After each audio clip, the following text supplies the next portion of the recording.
Hello, everybody, and welcome to Tabletop Bob. My name is Bob. I'll be your dungeon master for tonight's episode of Curse of Strahd. We are back with the Grayscale gang. That, of course, is Michelle, Stefano, Andrew, and Tim. And our special guest for tonight, I guess, we call you special guest anymore? You're kind of, you already introduced last week, but I don't know. Anyway, Dasha, the guest. How's it going? Going well. Good. Yeah, we weren't sure if you were talking to all of us or Dasha. How are all only of you only doing? special people get addressed in the beginning stuff, and only special guests. I agree. I agree. It's just that you seemed caught off guard. That you're Only being special asked how you people. were. I take back over the introductions.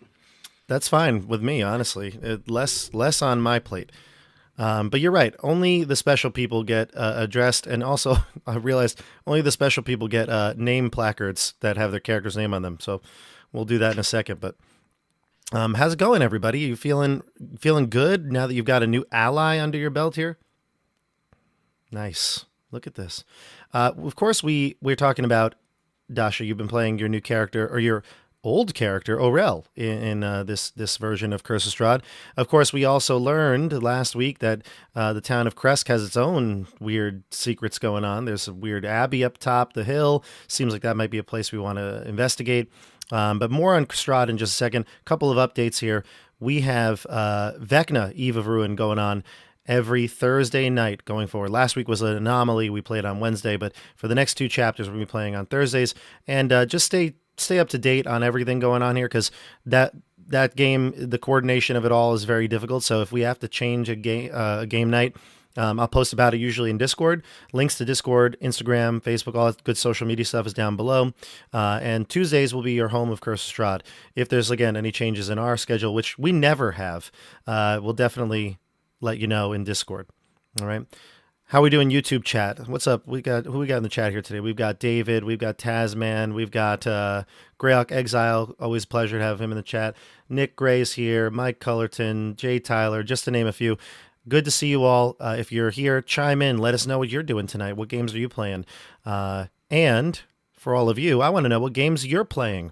So what things are you doing recently? Whether it's D&D, other games, activities, hobbies, what are you playing right now? And we're going to start with our special guest, Dasha. What are you doing? I have recently been teaching myself how to crochet. No way. I have. To take the stress off a little bit, distract me from real life things, and keep my hands busy. And it's been really nice. I started by just making a bunch of little squares. I still have not finished that project. I plan to sew them all together into something. A placemat. I don't know. But I'm making a giant blanket right now. So that is coming along nicely. It's about 2/3 of the way complete, and I just kind of pick it up whenever I'm watching TV, work on it, and then put it back down. So it's been a good hobby. Oh, look at that. I love it. A crochet. I've never gotten into any of the, like, those knitting hobbies. Like, I don't sew, I don't knit, I don't do the crochet, or so what is it, cross stitching or anything like that. I don't do any of that stuff. But it seems always fascinating, and a lot of people are getting into it lately. I feel like you're not the only person who's told me you picked it up. Mm-hmm. Yeah, a lot of people. My best friend has been doing it for a long time. She's very crafty. Actually, it's the same one that makes the dice, the twice as nice dice. She stopped that now, but because she's a doctor, and she has a very busy life, saving people's lives. But she can make anything. She does cross stitch. She does sewing. I'm pretty sure knitting, crocheting, making dice. So she kind of inspired me a little bit. Nice. Yeah, I mean, just like all of us teachers too. I mean, there's no time for anything. So it's difficult. Good. Okay, great, Dasha. Excellent. Let's jump over to Stefano. What are you doing? What are you playing? I was in chat. What's the question? What are you playing? What am I playing? Yeah. Like video game wise? Like gaming or a hobby, and anything outside of D&D. Sure. Well, I'm a big fan of the Fire Emblem series. Oh, is there one you're playing right now though? Yeah. So there's this YouTuber. He's probably the biggest like Fire Emblem YouTuber. Oh, what's his name? He and his team of his name is Mangs, Mangs. He and a bunch of the people that are like the fans of his channel that he's actually gotten to know. They created a Fire Emblem hack. So Oh. they created their own game with its own history and its own lore and all this stuff using like a Fire Emblem builder. So I'm playing his Fire Emblem game that he created right now. That's awesome. You know, I Yeah. I could never get into like it's so weird. I play D&D, and I think I've said this before. I play things that like take years to play, and I can't play video games at all. It's like an RPG video game. I can't do it. I don't understand what's wrong with me. I just like can't get into it. I can only video games I could play are video games that like are quick, fighting games, racing games, things like that, party games. That's really it. Well, uh, I can't play any other video games. So, We can never play video games then. well, I mean, I can play the one Nah, series. I don't want at to. least. No. We can never play together. It's over. Oh, well, that's okay. Yeah. Maybe Tim, what about maybe a Smash Brothers match. Oh, that I could do. Yeah, that I could do. Tim, what about you? What are you playing right now? I've been really busy lately, so I apologize, everyone watching, if you see me eating my dinner in the background here. So it's a minimal time for video games, unfortunately. I'm missing out on that part of my life. But the closest I've come to gaming lately is like I would say like literal war gaming. Writing a lot of papers on current international relations and security climate crisis. Oh, So that's been exactly super light, super fun. Wish I was playing RPGs because I have a stack that I need to work through. But that's been everything going on in my life. It's just pondering our existential doom. you know what they say though, Tim? All work and no play makes Tim a dull boy. And one of my favorite RPG series, the tagline is "War never changes." So here we are. Look at you. Well, you know, Tim, even if you're not gaming quite a lot outside of D&D, at least we've got you here on the channel. And who knows, maybe you'll make another entry into Vecna Eve of Ruin. I'm ready to reprise my role as Vecna. Let's see. Michelle, what about you? What are you playing? I have a few different games going on right now. I guess a couple that fit the D&D vibe is I'm playing Baldur's Gate 3 Oh, with a couple friends, but like, as adults, our schedules never align, so it's very slow going through the campaign, but we're making progress and it's really fun. I'm also playing Divinity Original 3 by myself in parallel, and like they're both by Larian Studios, but the set of controls are slightly different and also similar, so it's like confusing to go back and forth. But yes, they're very good games, and like if you like D&D but find that you generally don't really like video games much, like RPG storytelling type stuff, Bob, I would recommend give them a shot, see what you think. okay. They are D&D based. Wow. And then I tried I'm to also understand playing- though what you Oh, said just now. Like you were saying something about like something in parallel, and there's this other. I literally have no idea what you talked about, but it was sounded fascinating. So No worries. I'm basically two D&D based games, Baldur's Gate 3 and Divinity Original Sin 2. They're cool. I like them. okay. And then I'm also playing a lot of a game called Satisfactory, which is like an automation game. I don't know, it's like a very niche kind of thing, but you're basically building like a planet-sized mega factory, and like just taking advantage of all the natural resources and beauty that a planet has to offer and turning it into concrete and steel. And like I play games to escape the existential dread of reality as we know it and the future that looms closer and closer on a daily basis. But now that I think about it, I don't know, maybe that's not the best way, but Yeah. satisfactory. I've always wanted to work in a mill. It's great. Yeah. Yeah, exactly. There you Yeah. go. Fulfill that fantasy. All right. I like Yes. it. And Andrew, last but not least, what are you playing? Well, everyone knows that I like D&D and I play a lot of Warhammer 40,000. Mhm. So I wanted to try something completely different. So I've taken up Warhammer the Old World, which is like Warhammer 40,000, but in kind of medieval Europe, but fantasy. That's So I right. can show you my peasant archers. Oh, let me see these Some of them- peasant I archers. tried to grab them quickly, and some of them fell off, but I have a whole, them. Is that are they from the Gwaindire? Where are they from?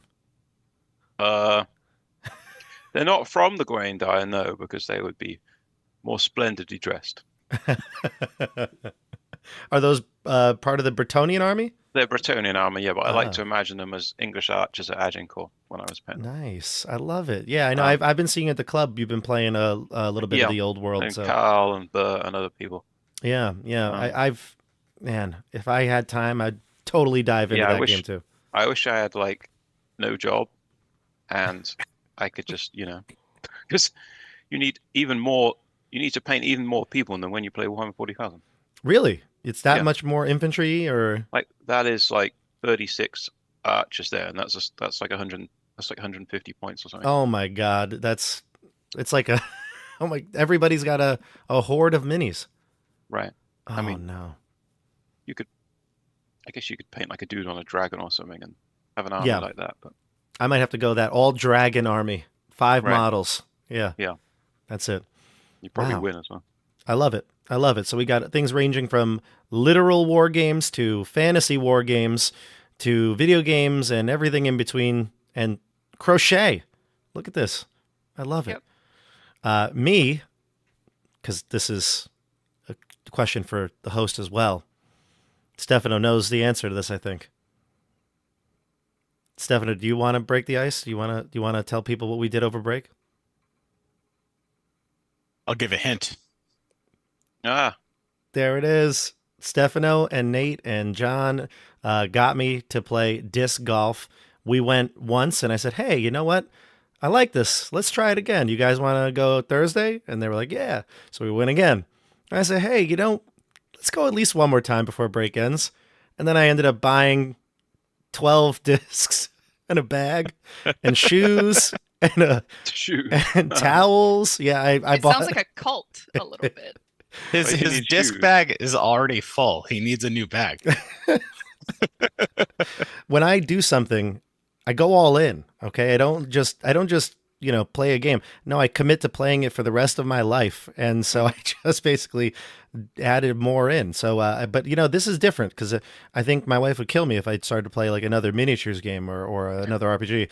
This is like exercise, it's like I'm going out hiking. It's like walking through a trail, but also playing a game. So I feel like now with my knee getting better, and this is like, Oh, it's yeah. a good for It's me. good for the knee. Yeah. Yeah, it's good for me. Yeah. It's a very good idea. That's what I tell me and her and everybody else. That's good for me.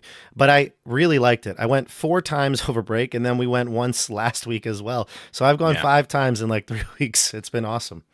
I really enjoy it. Yeah. And my goodness, Nate is so good. I knew he was good, obviously, and I think we've talked about it. But that guy can throw a disc so far and so accurately. It's actually insane. So next time we have Nate on the channel, we gotta like inflate his ego a little more. He recently played in a tournament, probably the biggest tournament in Westchester called Fools Fest at Mhm. FDR. I think he got 4th place Yeah. in like the pro division. Mm-hmm. It was awesome. Yeah. I mean, I wasn't there, but I was following his score. He He's got good. an unbelievable score. I think he got a -14 over 2 rounds. Yeah, he's good. He is good. Well, that's what we're playing. So let us know what you're playing down in the comments below. We're going to start the game in just a second, but as I mentioned before, Discord and all the other links that we've talked about are down below in the description. Check everything out. Like this video if you haven't done so already. Help the YouTube algorithm. Subscribe to all those things. And if you'd like to support the channel in a more direct way, we have the Patreon, which is a link down below, and the members for YouTube, which gives you access to all these little cool emojis and things like that. And the shirt. We got them on the official, what is it called? What do we call these things? People buy stuff. The shop? website, The Etsy? Yeah, the shop, the Etsy, the website. Check it out. Tabletop Bob Shop. Yeah, that's it. Check it all out. My wife makes all these cool things, and we already had a couple people actually order the shirt, which was really cool. Like we announced it last week, and people already ordering the shirt. So get yours. You can customize it. You can put the logos wherever you want. We're trying to add more of the designs because we have like 6 of these from the official artwork. So we'll get that there. All right. So that's it. Ready to play? Let's do it. Yes, please. First, we go into grayscale. Ooh, look at this. I love it. And we need some music, don't we? Yeah. What vibe are you thinking right now? Gothic Gregorian chant. Gothic. Yeah. I will second that. Gregorian chants, please. And thank you. I think he just picked whatever he had. Queued up. Sad violin. I want sad violin. Oh, wait. Happy violin. This is not monks chanting in Latin. We have to wait to get to the Abbey for that, Tim. I'm sure it'll. When we get there, let me tell you. I think I've got something for that. We'll have to see. This is you said you wanted chanting, right? That's what you want? Oh yeah. Yes. Gregorian Gregorian Gregorian chants. I think I've got that. We're working with what we got here. Okay. If you have, I'd be blown away. I'd be it's so very happy. That's a very specific Really genre. niche audio I'm looking for. It's the first music. It's beautiful. It's the first thing I learned about in Music History 1 in college. It was pretty boring to learn about. You don't like your chord intervals completely. How's this stagnant? one? Yeah, It's close enough. that'll work. That sets my guilt to tingling. Yeah, There's even a bell in the background, so that could work for the Abbey. perfect. All right, now put sad violin on until we get to the Abbey. No, we're gonna sad violin right now. no, we're keeping it now. We're not messing with anything else. We're in Barovia. We're in Krezk, the city of Krezk. It is a smaller city than that of Vallaki, but still bigger than the village of Barovia. So it's something. There's something to it. Actually, no, I shouldn't say that. No, I should not say that. It's actually smaller than both. It's actually the smallest of the cities. However, it is probably one of the most fortified.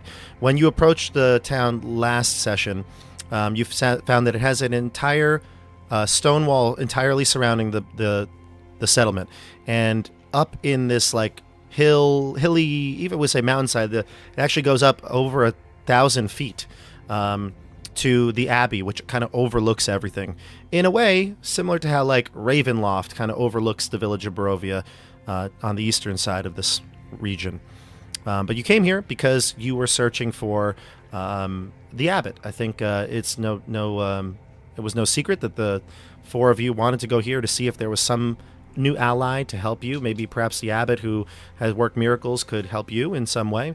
You also, just in general, knew you needed to expand more because you need to find more of these items that are going to help you defeat Strahd. Of course, Madame Ava has given you clues to each, and you feel like you found some. Like, for instance, your favorite ally, of course, Casimir, right, exactly, the Dusk Elf from outside of Vallaki. And then, of course, you also have a hilt of a sword that looks like it could be that of the Sun Sword that was described in the poem, or the rhyme, the riddle, but, still, even that, it's just a hilt. There's nothing to it. So how could this be the weapon that's going to defeat the devil himself? And when you got into Krezk, you found that it is a peaceful settlement. The rules are very, very simple. There's no fighting. There's no unsheathing of the weapons.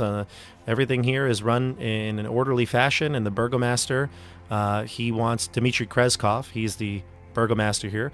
He wants a safe and happy settlement. So anything that would disrupt that will get you immediately kicked out. There's also know that there's werewolves in the area that have been attacking people going to and from Krezk, so that's why people don't really leave too often.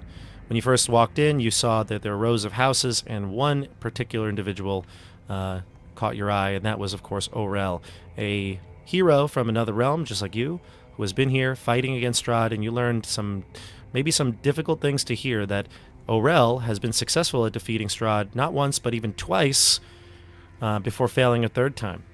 And so this sort of trend, this circular revival of Strahd has happened over and over and over again, and it all ties into everything you've heard. A little bit of what you heard kind of confirms the idea of the March of the Ghosts back in the Barovian Cemetery, how all those heroes who tried very hard to kill Strahd but failed continue to roam this place, and just like Orel, over and over again, trying to fight Strahd but failing. So you went to the burgomaster, you were introduced, and you learned that the burgomaster, who is right now in a moment of bereavement, he's just mourning the loss of his fourth child, died from disease. And he told you that he heard that this place is a safe place, but the abbot is not going to be much help. He hasn't come back down out of his abbey in decades, and all they hear, day in and day out, is sounds of howling, screams, and painful groans coming from the abbey every night. So it kind of messes with the mental state of the people here in Krezk, but again, they feel like they're safe behind their walls. As long as they don't leave, they'll be okay. So we pick up back in the burgomaster's house. Orel, you kind of led everybody here, so if there's any other questions you have for the burgomaster before you leave, please, let's do it now. But yeah. Can I just ask a quick clarifying question? Please. When you said the burgomaster's fourth child died, do you mean like his fourth child numerically, or this is his fourth child that has died, like the other three have also died? Yes, they've all died. All 4 of his children have died. Got it. Thank you. Mm-hmm. Not like in a row, like it's been over the course of years.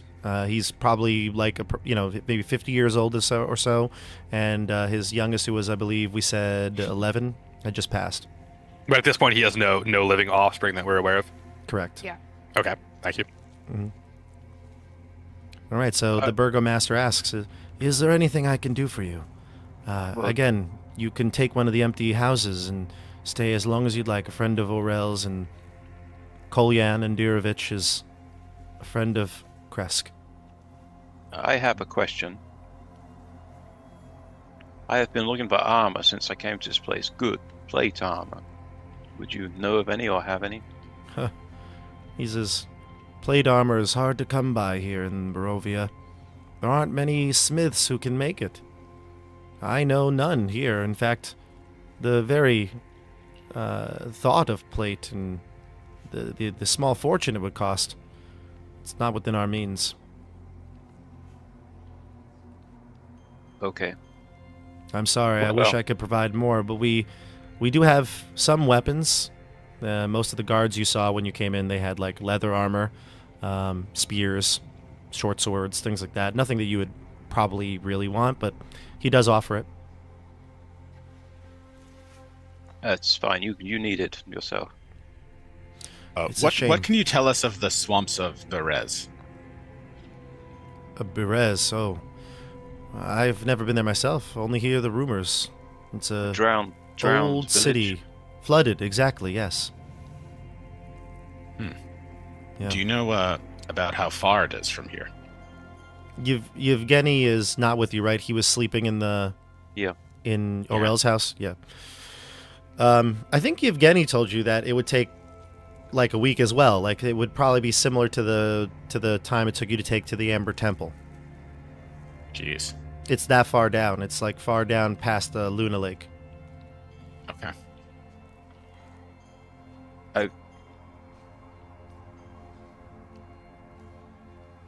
Is there anything else you know about that place? Oh, no, not much. Just that it's cursed, like most of the land.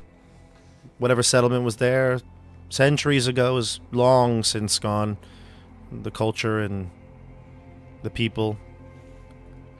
Perhaps scattered to the mountains.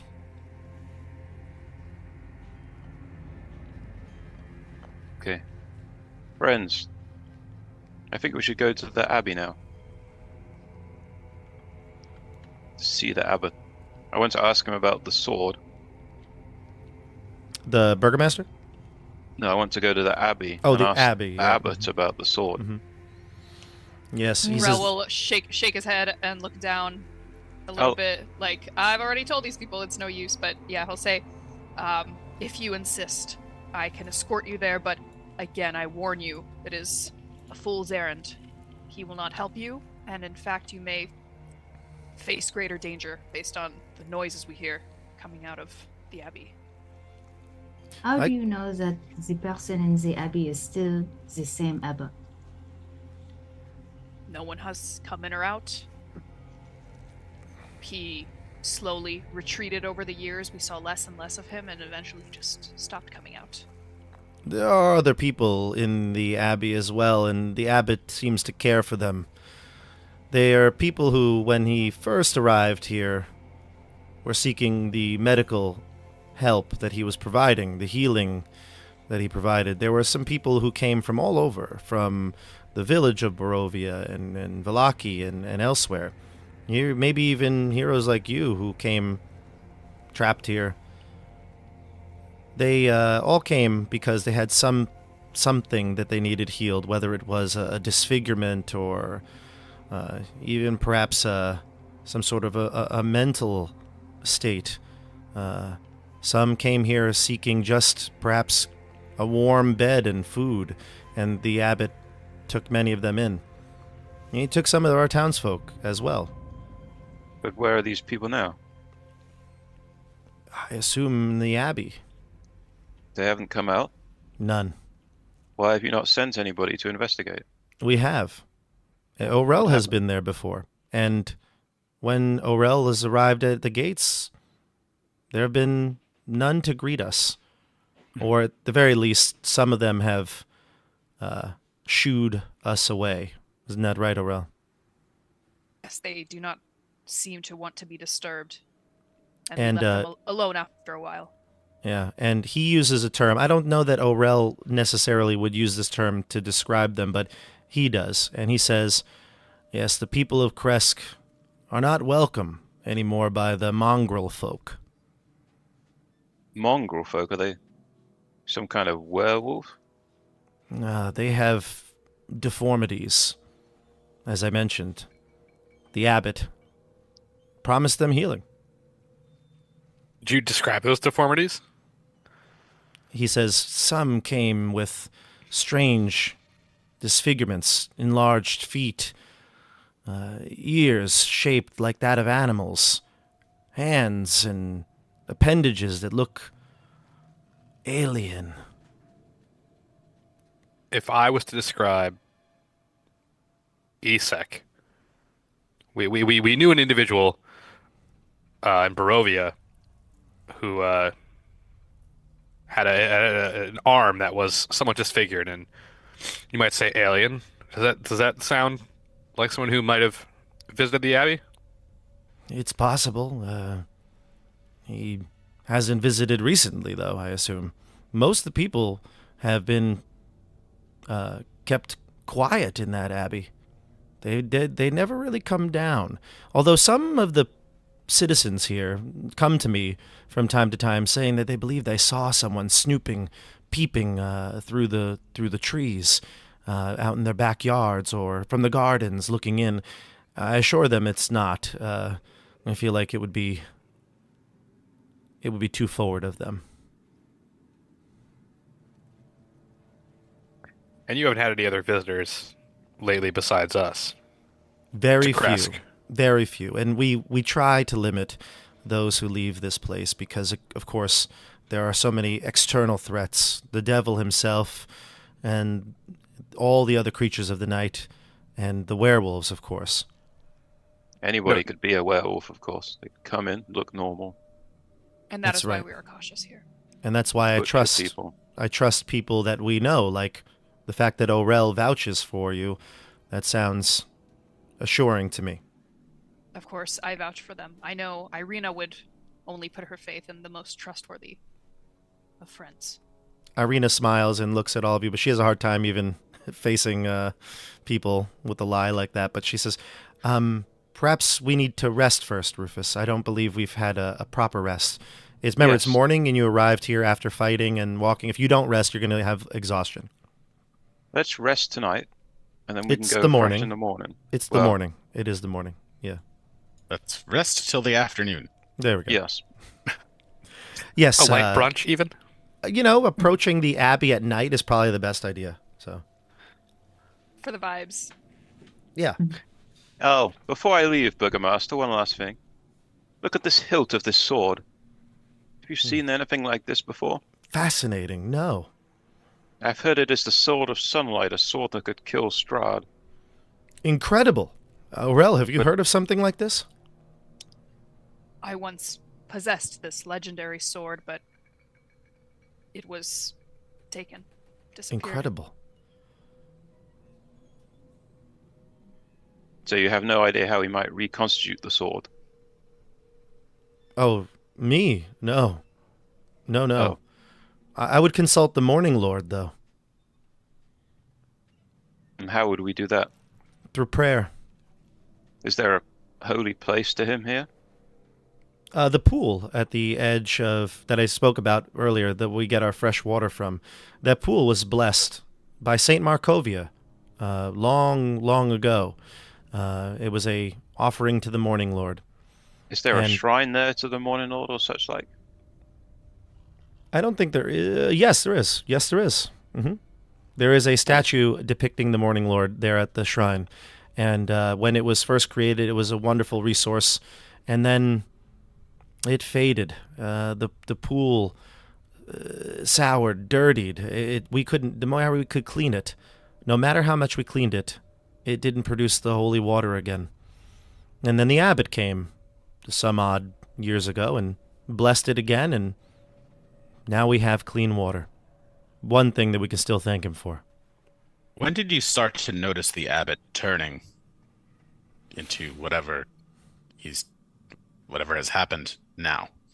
Well, I would say it's been at least a decade since he's made any sort of appearance, and really on the better part of 20 years since he's actually came down and spoke or visited with our people.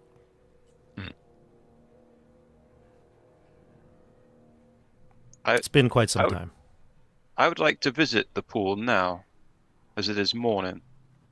Oh, certainly, you can. Could somebody guide me there? Of course. Orel, would you? I'd be happy to. I haven't really gotten ready for the day yet, and you can see him. He's kind of disheveled. He's normally pretty proper and well dressed, but with the death of his child, he's been just kind of in bed most days. Let's move over to the Krezk village map. I think we're in a different song now, so I'm going to change it back. What? Come on. Sad violin. All right. So let's see. Let's switch us over to our view with Roll20.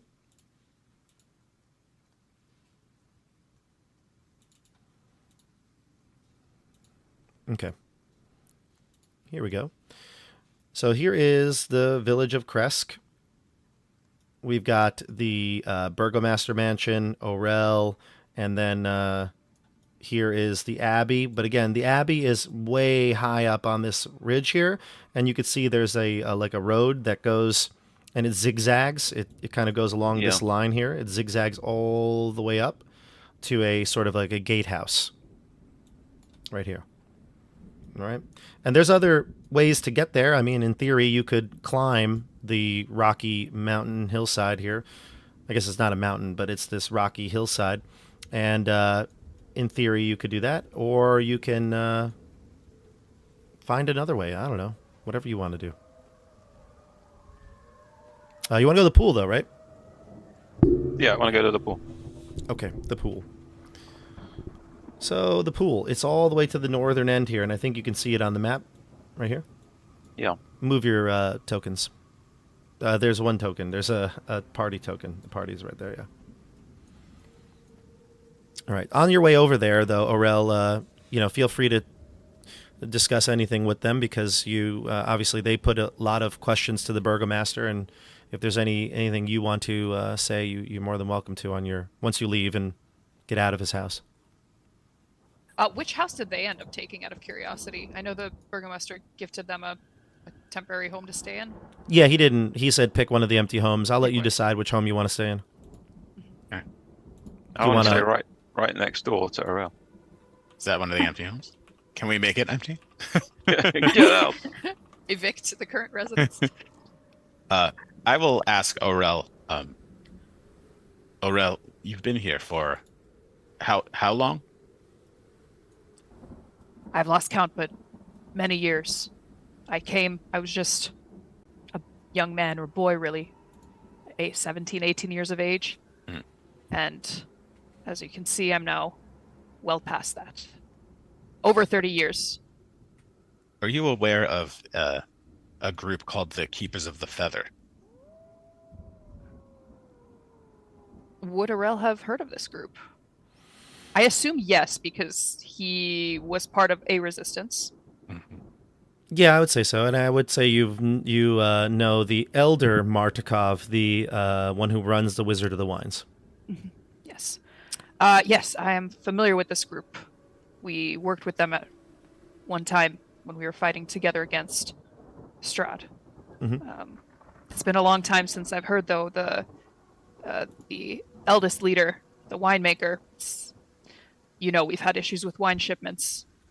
We are not sure what has become of him. Well, we could tell you about that. We've been there. We Have you now? Yes. The crystals have been stolen from them that they used to produce the vines. They That is can't make terrible. the wine. Yes. Who stole them? Wasn't it his brother? Bunch of druids, as I remember it. Some druids and Evil druids and other folk. Yeah, Corrupted druids. Just to make sure we're clear, the druids of Yester Hill, that is the group that took over the winery with their army of like blights, the tree-like creatures. They took it over and stole one of the gems that like are buried deep underneath the vineyard. They're basically these magical. This is what the Martikovs told you. These magical artifacts that produced all the wine here, because there's no sunlight, right? And even though you could get by with minimal sunlight when you grow grapes, something like a vineyard, you need a certain climate, a certain and Barovia doesn't have it. So I'm that's sorry to what hear the- that this has happened, and I hope you were able to help them. unfortunately, we did not know that the elder Martikov was a prominent member of the Keepers of the Feather when we went over there. Oh yeah, that's right. I forgot about that. But we did clear the vineyard of the invading forces. We just could not recover the crystal. I look up in the sky. Do I see any ravens perched? No. And then I say to Orel, are you aware of any members that may dwell here in Krezk? If there are any, I do not know them. I lost touch years ago when I gave up the fight.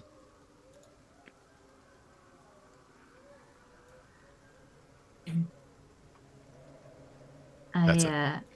I imagine with the attitude towards the lycanthropes in this town, perhaps there may be some living here, just undercover. Well, it's a small town. Everybody knows everybody's business. I doubt one could pass as human for very long without being discovered. But evil knows no bounds, so you could be right. Dmitri was talking about seemingly a increase in number of werewolves. Has that been of late, or has that been for a while? Of late, yes. We've noticed the attacks, the disappearings of our citizens who venture a little far past the gates. And we are not equipped to rescue anyone. We don't have the manpower, you see. And the villagers prefer to keep to themselves. The Trying to soldiers stay don't safe. soldiers don't seem very well trained either. They do their best. They are also cautious. But yes, the werewolf attacks are concerning, and I do not know what is driving this sudden increase. Yeah, there have been citizens have been taken. In fact, children have been taken. Always the children. Orel, have you ever heard of someone by the name of Esmeralda d'Avenir? I don't think so. I don't think so, no. I have not met this Esmeralda. Who is she? Just someone we met in the woods. I think perhaps if we want to know about the werewolves that have attacked recently, perhaps she would be a useful ally if we can find her again. Have you made certain that she is not herself one of these wolves? A stranger in the forest is not someone to be trusted. Bob, so like when we walked into the Blue Water Inn, I was able to tell right away that Erwin was a lycanthrope using my sense of smell. Would I have been able to tell if Esmeralda was similarly? You were in the tower when she was mostly like introduced, and you did come down and see her, but I don't know that you had made a check or some sort of like you tried to I maybe didn't. sense that. Whereas like with Irwin, you were kind of like in a room, like and it's pretty obvious. I don't know.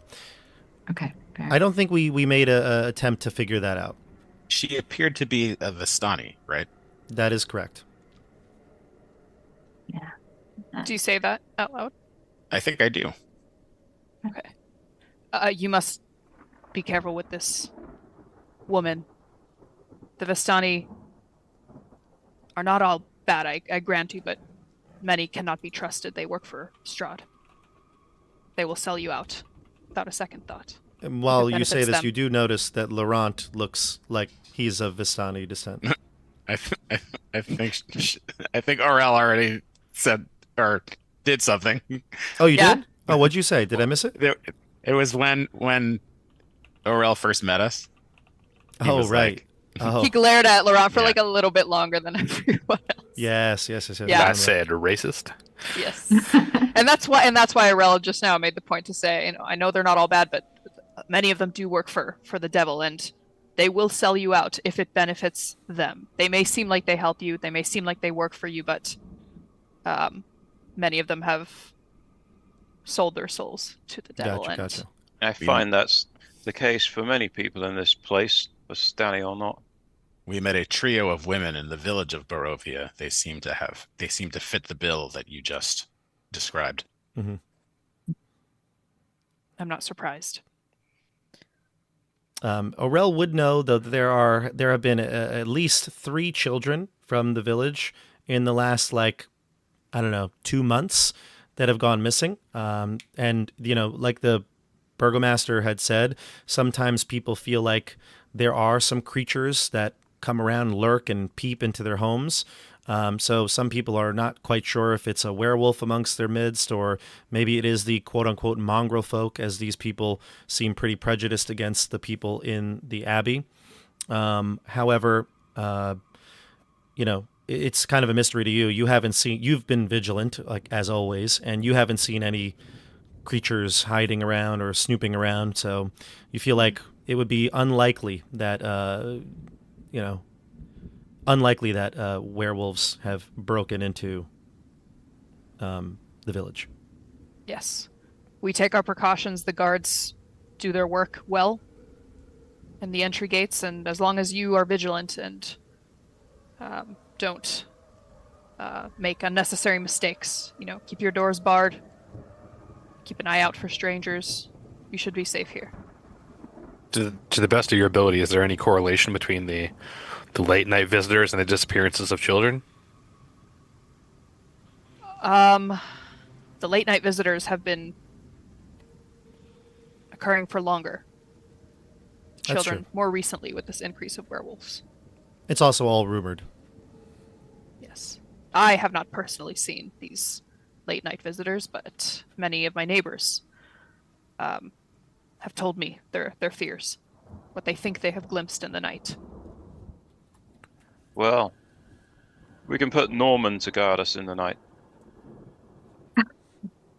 Who is this Norman you speak I have of? decided to name my suit of armor Norman, after my old fencing master.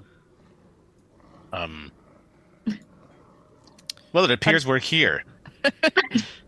A noble name, Norman. We'll say the armor, even though you can make it walk on its own, I think it would probably disturb many people. So maybe you kind of use the what was the key that kind of let you control it? Was it an amulet or some sort of a? There was something. I think it was an amulet, wasn't it? Was there an amulet think somewhere in the I- tower? Yeah, I think Yeah. so. Yeah, there was an amulet that you had to like possess to be able to control it. So either way, let's say you could control it. Like I said, probably in the village, you probably would just like dismantle it, and carry it on your Oh. back like a suit of armor that you've doffed, and you would. Oh, really? I thought I could walk around with it. It would make me seem more important. It would frighten people. So if you approach the gates, they would question what that is and would probably, yeah. I forgot Okay. about it because we weren't. I don't think we had stated what we were doing with it. So Okay, well, I can say that I could assemble Norman at night there we go. to guard us. Norman, I like the name Norman. It's after my old fencing master. Ooh. You remember? I I hope imagine your him. master taught you well. I'm sure that skill comes in handy here. Is fencing a popular, not pastime? Do many fence where in your land where you're from? The noble people, we must protect the weaker. So we are experts in fencing, horsemanship, the lance, The lance. many weapons. He's very humble. I can see that. It's I was most humble. I was the best of all, That is why I have come out to provide my skills for less peaceful lands. Irina also rolls her eyes, and then Camilla says, "Yeah, and he taught me how to fence too. Isn't that right?" And she takes out her little dagger, and she's like waving it around. That is right. If you would control your emotions in fights, you would do better. I'm working on it. She like pretends to stab the air. And, Orel will kind of put a hand on her hand with the knife and put it down and say, "Be careful now. You know the rules. Oh, right. You Sorry. don't want to scare the villagers." You're right. Sorry. She's the weapon. And you're at the pool. Look at this. What a nice little walk to the pool. Even under the gray skies of Barovia, the pool at the end of the northern section of the village shimmers and sparkles. Near its shore sits an old gazebo on the verge of collapse. You can see a wooden statue of a mournful, bare-chested man. Its paint chipped and faded stands in the gazebo with arms outstretched through, though waiting to be embraced. That's the shrine. Yes. I walk towards the shrine. Towards I'll the follow gazebo. you. Sure. The rest of you, do you want to go to the gazebo and the shrine, or do you want to look at the pool in any sort of way?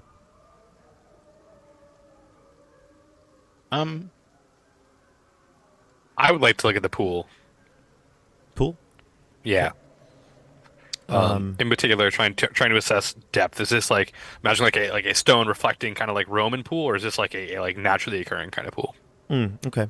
And Michelle, what is Dione doing? Yeah, I think Dione is not particularly religious or interested in religion, so she's just gonna hang out by the pool and like if it looks safe and non-magical, she has interest in sticking her feet in it. Have a nice, refreshing, just wade. Irina, being a follower of the Morning Lord, will go to the gazebo.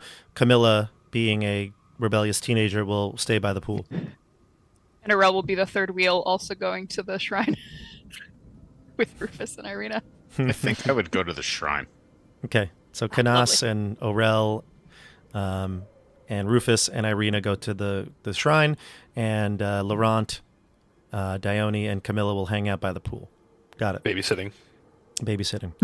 Let's start with the gazebo itself. The gazebo is in such bad state that it looks like if there was some sort of a bad storm, like with high gusts of winds, it would probably even just like destroy this thing, knock it completely over. Like it needs to be the supports need to be restructured. It may even need new wood replacing some areas. You feel like even stepping within the gazebo is a danger itself, and the roof of the gazebo is there's holes in it, it's porous, and you feel like it wouldn't do much protection from the rain. It remains standing here, but other than just the basic supports that it's got, it's in bad shape. The statue itself is a depiction of the Morning Lord, positioned so that he is reaching toward the east, which is where dawn would be. Orel, you would know that locals refer to the statue and the gazebo as the Shrine of the White Sun, though you have no idea why.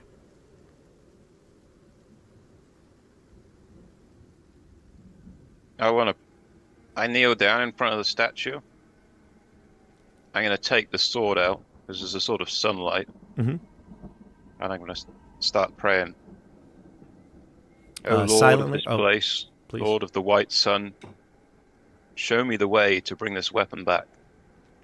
Help me defeat darkness and bring the sun again. It's a beautiful prayer, and Irina even comments on its your articulation of it. But she says, I'm not quite sure that the Morning Lord can perform such miracle. She says, it is a beautiful statue, though. And she looks at the wood statue. It's worn from weather and the elements here, but it is pretty masterfully carved. A nice speech, Rufus. A good prayer, but I agree with Irina. The gods, whatever god you follow, whether it be the Morning Lord or someone else, they leave you after a time. They fade. You must, that's because your faith is weak. I say, the Gwain Lord, come to me and inspire me with how to bring this sword back. And I ping my divine sense. Sure. Yeah. See if there's anything nearby that could help me. Orel laughs when you say his faith is weak. Remembering all the pamphlets he used to hand out. Faith is weakened. Oh, let's do a whole pamphlet episode flashback. I love handing out pamphlets. Unfortunately, your divine sense doesn't ping anything. There's no celestial fiend, fae, or undead within the range of it, and you. This is the first time you actually used it though with Orel in your presence, so I guess that is something, and you can sense that he is truly human. Yeah, you can look and pray, and nothing happens to the hilt of the sword. But Irina says it was a good idea, Rufus. I think there's more to this sword. There's more that we have to investigate. I don't think that just prayer will bring it back. And perhaps is this water holy water? I asked Orel. It used to be, is that correct? And it's not anymore? The strange thing about it is that the pool is always fresh drinking water. It's always clean and healthy to drink. Mm-hmm. So there has got to be some sort of a divine effect on it. And the abbot, you probably were here because you were here when the abbot arrived, and mm-hmm. the pool when you first arrived was not. He blessed it, and then it restored its sort of like its power, like the Burgomaster said, when it was first created by the actual Saint Markovia. We're talking mm-hmm. hundreds and hundreds of years ago. That was when it first was created and became this very like everlasting water for the village. But it was dirty when you came, and the people had difficulty finding clean drinking water until the abbot cleaned it up. So mm-hmm. it's got to have some effect. Yeah. Well, okay, I'll pass that on. I can't say if it's holy or not, but it has the abbot did cleanse it. Well, I will clean this sword with this holy water at least, and make it new. It's still dusty with the grave dust. Mm-hmm. And I'll take it out, and I'll take a rag, and I'll like clean it up and make it real nice in the water. All right, so you step away from the gazebo. The gazebo is kind of like over here. So you step away and you go towards the edge of the water here, and you are going to begin to clean your sword. The others who went to go inspect it, you might go maybe like closer towards the center of the lake here, or the pond here. And I'll describe that to you as well, because that is slightly different. So the pool itself looks like it is fed from some sort of underground spring. That would be your guess. It's not too deep, but you could easily like submerge yourself in it. It's like maybe like 10 to 15 feet deep. And it looks as though the water is pure, clean, and honestly, I'm not sure what water you've been drinking lately, but none of it looks as tempting to drink as this. Camilla will definitely take out her water skin and start to fill it up. Dione starts salivating. It's been a while since she's had cold, fresh water, and she just wants to like throw her face into it. You can. Yeah. Laurent would also like to fill a wine skin Nice. container of sorts. It's cool and refreshing, and Dione, you splash your face and get all the dirt and oils of the day and whatever else may be caught in your beard, and it feels great. And anybody that drinks from it, you gain the benefit of a lesser restoration spell. I don't know that affects anybody right now, if anybody has any sort of like thing on them or permanent effect on them, but it gives you the effect of a lesser restoration. A small family of chipmunks runs out of my beard and prances away healthier than they've ever been. You housed a whole family, didn't you? Who knew? Yeah. You can see your reflection in the pool once you're done, like drinking and washing your face, and it's almost like looking in like a mirror. It's just like perfect reflection. You can see Camilla also doing the same, like fixing her hair, like splashing her face with water. She says, "Oh man, it feels so good to have a spring like this. I wish we had one in Vallaki." How are things in Vallaki? Oh, you guys are here now. Oh, hey. Oh, I would I would hang have back. ventured over, I think, after the prayer and Hey, under the how's it spring. going? Your So I name's wanna ha- Orel, right? Yes, Orel. Orel, got it. Things are okay in Vallaki. We just freed a bunch of orphans, so that's good. That sounds like a noble endeavor. I was an orphan many years ago, long time ago. I'm like 16 now, so All grown up. definitely. But my younger sister, we rescued her and all of our old friends, and now we've done something good, a change for good in Vallaki. And when we're done here, she's going on and on about this. She's like, we're going to find all these different items. We're going to defeat Strahd, and we're going to bring peace to the entire realm. And I know you failed a few times, but we're not. He'll pat her on the head and say, I hope you do succeed where I have failed. I truly hope so. She's like, get your hand added there. I'm not a kid. I know what I'm doing. I took course, fencing of course. lessons. Yes, I'm sure you're a formidable warrior. I'm not. I am, actually. She takes, like her dagger out and she like flips it around, does a cool little trick with it, and sheathes it again. Very impressive. I know what I'm doing. And then Irina comes over, breaks up this little discussion, and she says, the water does look fresh and clean. She kind of reaches her hand for the pool's edge and to get some water. And Stefano, you said you want to do something. You were hanging back. You want to come in now? So after everyone had left the gazebo, Mhm. I would get down and say a prayer of my own. Okay. And I am praying to my patron, Ah. and I'm saying, I've been here in Barovia for quite some time now, and I have not found anyone that resembles the person you describe that you seek. If the person that you have brought me here to find is anywhere near, please send me a sign. You're kneeling down in prayer at the statue. And almost immediately, you hear shouts from the pool where your friends are. Everyone is now gathered by the pool except for Canas, and Irina reaches towards the pool's edge to grab some water, and she sees her image in the sparkling blue waters. And then, behind her, reflection, is an image that isn't there with you. It's a man. He's handsome. He's young, like, 21, 22 years old. And he's got a noble visage. But there's sadness in his eyes. And it turns to that of sudden joy. And Irina looks at it, and she looks behind her. She doesn't see anybody, but she sees the rest of you, and she kind of is looking to see if anybody else is seeing what she's seeing. She doesn't say anything, though, until she hears a voice calling out to her. And she says, "What? Who are you?" And that'll alert everybody. Do we see any disturbance in the water? Any inkling of what she's seeing with the reflection?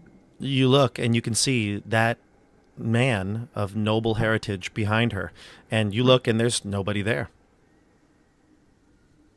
So we don't see. I rush over. I see nothing. Irina, what do you see? You look in the pool, and you can see that there's a man next to her in the reflection. I do see. But not there in real life. Who's? Hello? I immediately take my face out of the water. Do I recognize this person? I don't know. Let's see. You hear a voice now that you all see the face in the water, and it says, "Tatiana, it's been so long. Come, my love. Let us be together at last." It's a voice that is not familiar to the party. You've heard Strahd say it before in his creepy vampire voice, and you've heard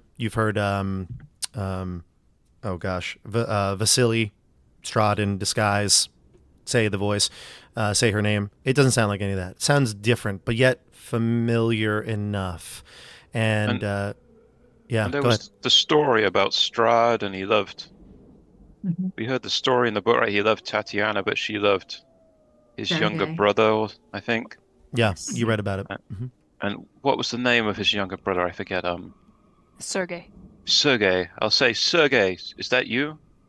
He calls again to Tatiana, Irina, and says, "It's been so long. Come, my love."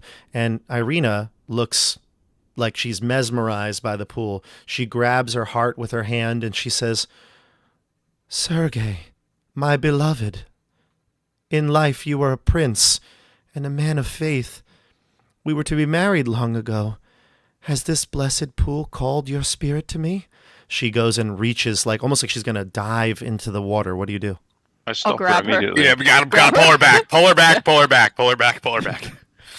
You intervene and pull her body away from the water, and as soon as her image, her reflection is out of the pool, the vision of Sergey also disappears from the pool at the same time.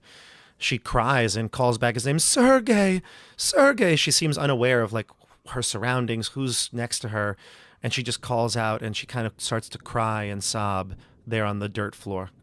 Irina, snap out of it. I shout, "Hold her." Does somebody hold her? I shake her. I'm going to plunge into the pool and see if I can find this Sergey. Sure. Now, before we do anything, Canas, I actually think you're still at the gazebo, though. So, but again, you just asked for a sign, and then all of a sudden, this commotion happens, and you look back at the Morning Lord statue, still staring right back at you, facing the east, staring right back at you.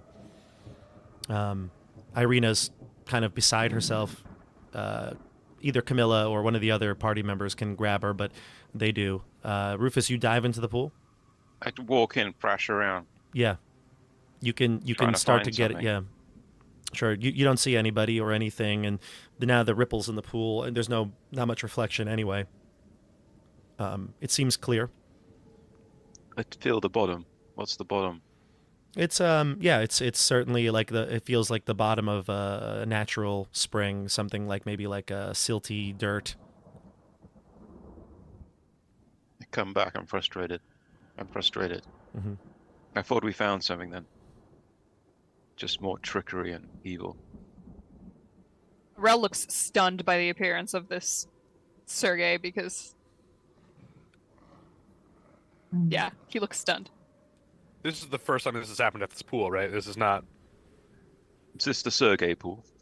This has never happened before, here or anywhere else in Krezk, to my knowledge. Dione's just staring at Irina, kind of suspiciously. Can I look around and see if there's any Any indications of like magic, particularly like illusion magic around the pool, or is it just is this a fluke, or is there something manipulating outside You can events? give me an That's my Arcana concern. check. Yeah, you can give me an Arcana check.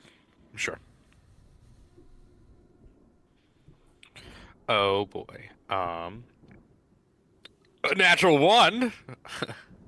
A natural one. No, you have no idea. Oh, I forgot. One other crazy thing happens. Laurent, as the screaming of Irina and she gets pulled away, all that happens. And you just simply ask for a sign. The gazebo falls apart. Like it almost seems like a blast knocks down the old gazebo. Wood splinters off in different directions, and the gazebo like collapses. All the walls, kind of fall down like domino effect on each other. The roof is torn off and flies, and almost like a massive gust of wind has blown it off. The worst natural one ever. You actually have to give me a dexterity saving throw. Me? No, sorry, did I say Laurent? I meant Canas. It was Okay. Canas who was. It's like, oh no. Sorry, Canas was at the gazebo, correct? Or you're at the Yes. shrine? Yeah, Canas, give me a saving throw. 18. 18. Okay, you do succeed. You get out of the way, and everybody, oh my gosh, everybody that's near the pool, lightning strikes the pool. Give me a Constitution saving throw. What is happening? This place is cursed. If you are within 10 feet of me, you get a +2 to all saving throws. We'll say that's everybody, yeah. I get So plus 21 two, for me. plus 2 then. on saves. Constitution, right? Mm-hmm. Does that save? Oh, I got 24. Nice. Does my +2 add up to the other +2? Do they stack? It does not. You take one. Okay, I got 24. I got a 7. 23. Damn. Yeah. Time for the new generation to step in. I got What a about- Yeah, nat Arel's 20. old, man. What about I got a Dione? nat 20. Orel Do is I old. discover electricity? No, but what does Yes. Dione get? Flying Very a good. kite with a key attached. Let's see here. So it looks like Dione, Laurent, Rufus, everybody saves except for Arel, Move Orel. over, old man. literally, he's old. Let's see here. Not what he used to be. We'll say that when Irina and I said before, Camilla, she went to console her when you threw her away from the pool. They're too far away, but everybody here takes. Orel, you take 44 damage from the lightning, and everybody Great. else takes 22. 22 damage. 22 damage. Yeah. Yeah, lightning peels from the sky. Lightning splits from the sky and strikes the pool. The old gazebo falls down. Everything's blowing up here right now. Arel falls over. As I see this gazebo falling apart, I turn around and then I see the lightning. And I see Orel fall over. I rush to him, and I will give 2d6s of healing light. No, I won't. I don't have any left.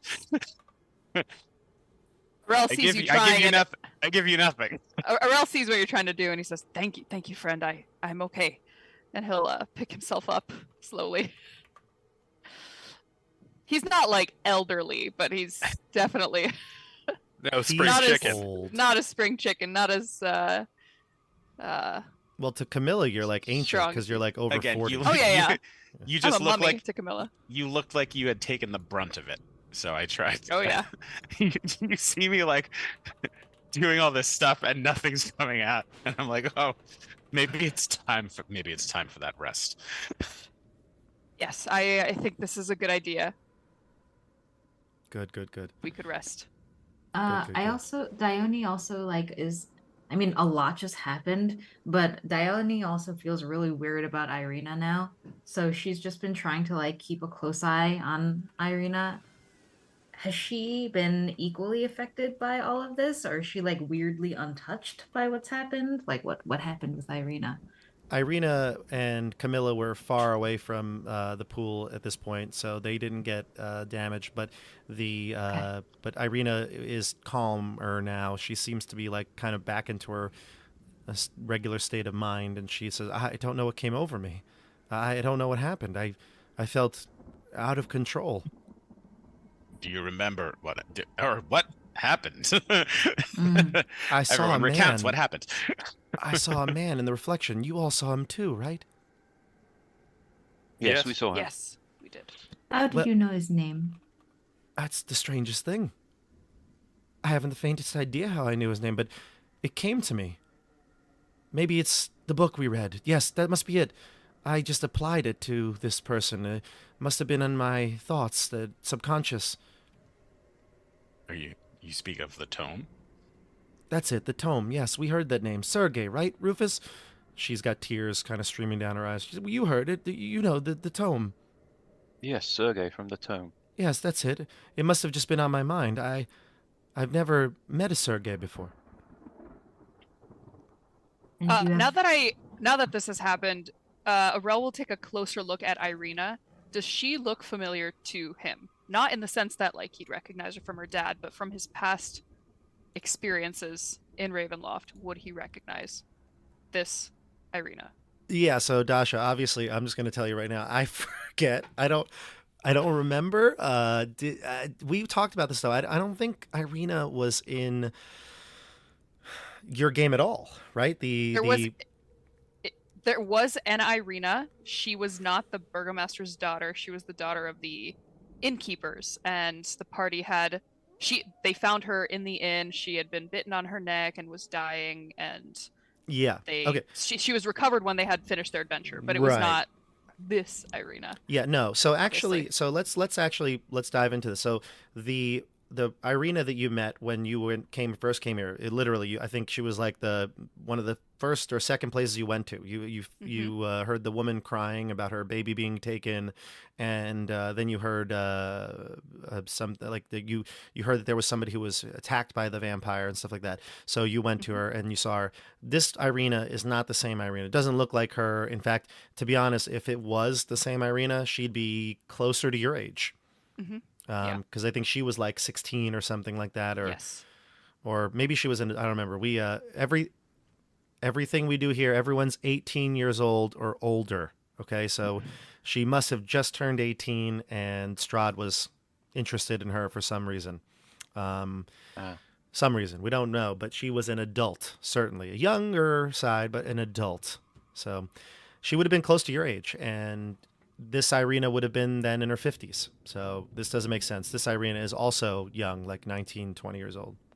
But I'm recognizing what may be happening here based on It's what possible. happened last time and what I know about Strahd kind of like latching on to a young woman in the village of Barovia, and then the whole story playing out with. Yeah, and that actually kind of makes sense to you that maybe he does like to, in a way, role play this sort of this dance that he's done over the years. Yeah, for sure. Mm-hmm. Okay. He loves role playing, Strahd. So meta. Yeah. So, Irina's a bit shaken up, but yeah. Do you want to do something else here at the pool, or? I'm gonna go and look at where the gazebo fell down. Yeah, the gazebo fell down, and it's broken, splintered wood is everywhere. By the way, the lightning strike, as well as just the screaming, has drawn the attention of many of the citizens now. There's about, I don't know, 24 or so people that have come from down the street, outside their homes, and they're looking at what's going on. They don't really understand. You're outsiders, and maybe some of them look to Orel for some sort of guidance. Orel, we'll say that you've met this man here, Siban, or maybe it's Saban, Seban. Is that Russian, Dasha? I don't know. Siobhan. Yeah, that sounds more Irish than Russian. Siban? Seban. Siban? Might be Southeastern European? Maybe. But Siban, or Saban. We'll call him Saban. I like Saban. Saban comes out. He's a commoner. He's mostly a farmer, root farmer, all different sorts of, rutabaga and such. Everything okay, Orel? He's a younger man, like in his 30s. Yes, everything is fine. Just a freak storm. Looks like that old gazebo finally gave out. It's been wanting to go for a long time now. What a shame.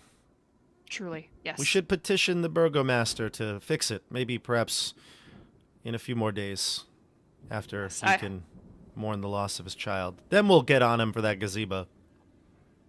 Yes, or perhaps we could pitch in as a community in the burgomaster's hour of darkness. That everybody starts to walk away now. Everybody starts to go back to the houses.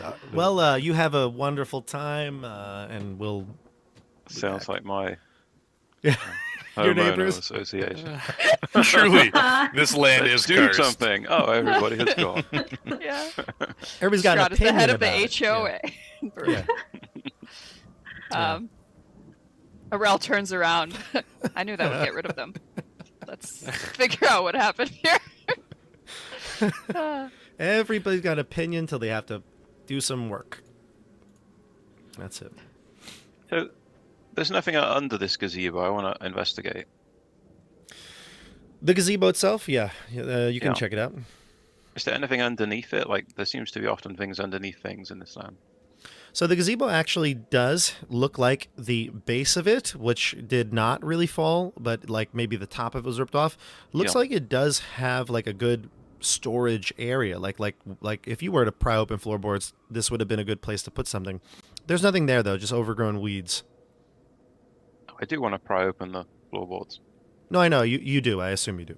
Yeah. There's But nothing there, just some overgrown weeds and dirt. It's not much, not much there. But it would be a good place to hide things if you wanted to. Hmm. Yeah. All right. Where is Yune? Probably just invisible up in the air, or back at the Orel's house, watching I Yevgeny, think back at the house. Watching Yevgeny sleep. making sure nothing happens to him. Yeah. Yeah. All right. So where do you want to go? Perhaps we should get some Tis- rest now. I want to go to bed. Yeah. Okay, fair enough. Let's head back to Orel's place. You can take a long rest here. And again, remember our rules for resting. It's hit dice instead of a full heal. I don't know how many hit dice you all have, but you can get half of them back at the end of a rest. You can check our house rules down below in the description. While you do that, though, just tell me if there's anything that you specifically do during this rest. It'll be 8 hours. So that means if it's like the early morning hours, it'll probably be sometime in the late afternoon when you are ready to depart for the Abbey. Orel has something he'll do right before we depart. So if anyone wants to go before me and describe what they do, go for it. I will just have Yune make sure that she's in Raven form. Okay, that's fine. Yeah. Actually, probably better, yeah. In fact, I might introduce Yune in Raven form to Orel. Okay. Yune says, and unfortunately, everybody, my voice mod is not working, so Yune is going to just unfortunately have my plain old voice again. But Yune says, "Are you sure, Canas? Will he accept us?" Of course. Okay, I trust you. And Yune will turn into a raven and then enter the room with you all. And Dasha, how does Orel respond to seeing a raven enter your home?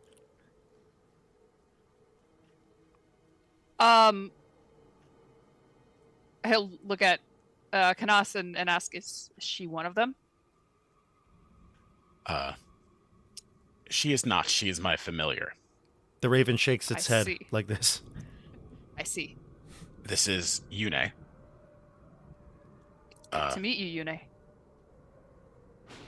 After hearing your story about how you are a seasoned adventurer who has defeated Strahd twice, I figured there should be no illusions. Yune was with us this entire time, invisible. So I just wanted to make sure that you know that there is another in our party. I appreciate your honesty. I have traveled with heroes before who have had such familiars and am aware and comfortable in their presence. But thank you for telling me. No secrets here, Camilla says. You Nope. got that right, Camilla. Dione's like, nope. As I said, I know Irina would only travel with the best kinds of people. I trust you all. Are we all getting ready to go now? Yeah, we can take your rest. Did you all heal up and get back spells, things like that? Well, while everybody's getting ready to go,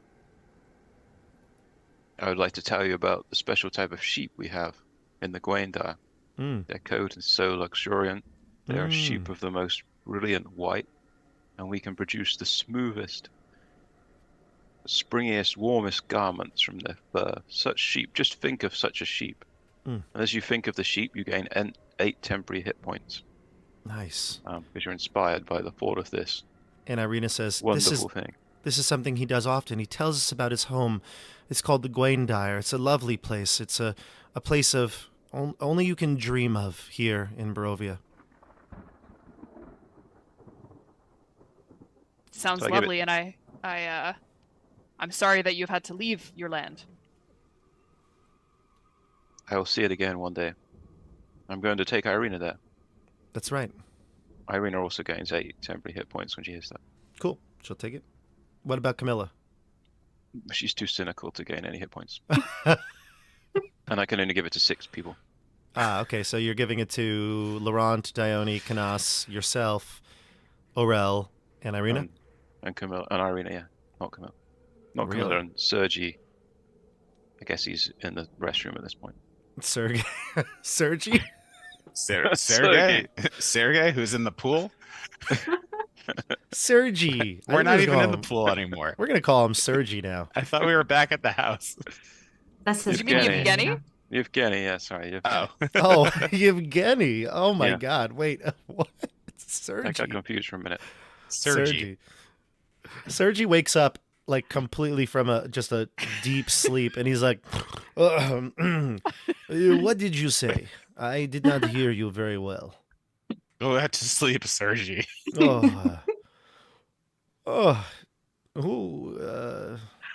look like you've been struck by lightning or something. That's exactly what happened. You had a wild time. I must be going. I must get back to Valaki. You travel alone through the dangerous woods? I almost prefer it. It's easier to go at my own speed and avoid some of the dangers. Well, farewell, my friend. Grasp his hand. Double-handed handshake of warrior. I will miss you. Yes, I will miss you all too, and I hope that you do well. I also wish to take some of that goat milk with me for the trip. Of course. I've got a few jugs of it, I guess, from this morning when I milked the goat, and I'll give him 1 or 2. Excellent. Thank you. And do you owe him money? I feel like we had talked about this. Did you pay him, or is this a sort of a he's doing it for Zoldar? He said he would do it for Zolda. For Zoldar. But I'm that's- sure it was a pro bono. Yeah. He also got some wine out of it. Chat, let us know. And some goat milk. Chat, let us know. Are they jipping Yevgeny, or what was the deal? So I stop him. Yevgeny, before you go, I pull out the silver dagger that Esmeralda gave us. Do you have any silvered weapons? Of course I do. I have these silvered crossbow bolts. You need this more than I do. Okay. So you would not take this silver dagger. I'll do not take need it. You would like it, Canas. Yes. Camilla I'll says, give it. "Hey, I need a silvered weapon." Perfect. Give it. Well, I need it more. See, don't give Camilla the weapon. Wow. I give it to Canas. I say, I need this sword that I have. This sword seems to be very effective against the werefolk. And to think, you didn't give Irina temporary hit points, and you don't want to give her a silvered weapon. Camilla, well, Irina? Irina has Yeah. a silver Camilla. weapon. Yeah. Camilla, sorry. Arena well, does I'll have the stop- short sword. I stop and I say, Canas, but you use your magic to attack. I've never seen you use a weapon. Well, my magic seems to not have full effect against those werewolves that we fought earlier. I all right. hand the dagger to him. She goes, fine. I don't need your dagger. I've got my own. Who has the other silvered dagger that I found earlier in the campaign? I think Let me see, Irina. I might have. I think it's Irina. Oh yeah, I think Irina has that. Yeah. Okay. Good. All It's right. Camilla. She's been holding us the whole time. All right. Off to the Abbey, would we say? All right. Yeah. So I'm going to have a private conversation with Camilla Oh, during really? the rest. Okay. And I'm going to pull out the dagger. She's got a dagger of her own, right? Yeah. I'm going to say to her, "You're learning from the wrong person." Is that so? I move a lot more quickly than he does. Something that you seem to excel at. Mm-hmm. Go on. If you want to learn how to use that thing, learn from me. And then maybe one day, and I pull out the silver dagger, this will be yours. All right, then. You got a deal. I put it in my hand. She spits in hers and Actually, shakes her yeah. I do a spit shake with Camilla.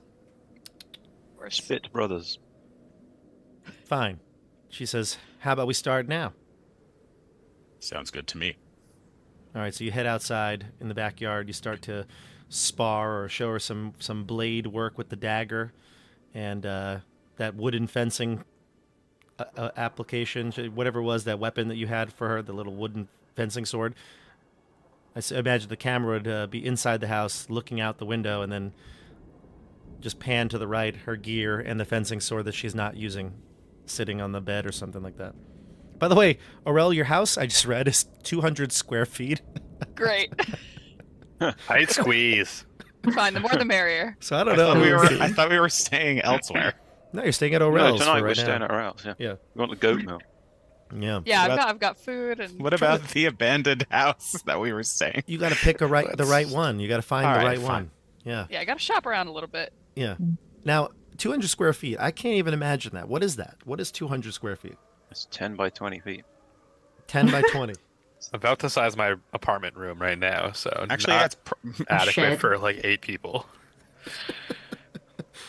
Oh. Everybody's going to smell Dione tonight. You're welcome. Goat milk and Dione, my favorite. Oh, Dione proudly fluffs her beard a little bit. at least you washed today. You were in the pool. Yeah. Yeah. Yes. If And you no drink more enough, chipmunks? if you drink enough goat milk mixed with wine, nothing matters. You'll become The old white Barovian the trick, white yeah. Barovian. Yeah, Classic. we will pregame going to the Abbey with white Barovians. I don't know if you want Rufus to pregame as a lightweight. I imagine he would be. All right. So the Abbey. You. Before we go, there's Yeah. one thing Orel wanted to do, like right before you leave, maybe like half an hour. Imagine the scene from Mulan where her father gets called up to the army, and he goes back and opens his wardrobe, and there's that old suit of armor. Ooh. Orel, while you guys are maybe when there's a little bit more room inside, when Camilla goes outside to train with Canas and everyone else is kind of preparing, you'll notice there is an old wardrobe in the corner, and he'll approach it and open it up, and you see an old looking but meticulously maintained set of splint armor, along with just a regular longsword. And he'll look at it, kind of take it off, and start polishing it a little bit before putting it on. He'll sheathe the sword, and then down in the bottom of the wardrobe, there's a folded piece of cloth, and he'll take it and kind of unravel it, and it's a little dusty. It hasn't been worn in a long time, but it's a cloak, and he'll put it on as well. I love it. And this wardrobe takes up like half your apartment. It's amazing. It's most of the apartment. Yes. Yeah. Yeah. You gotta a make use Narnia of the thing. vertical storage, you know? Yeah, vertical.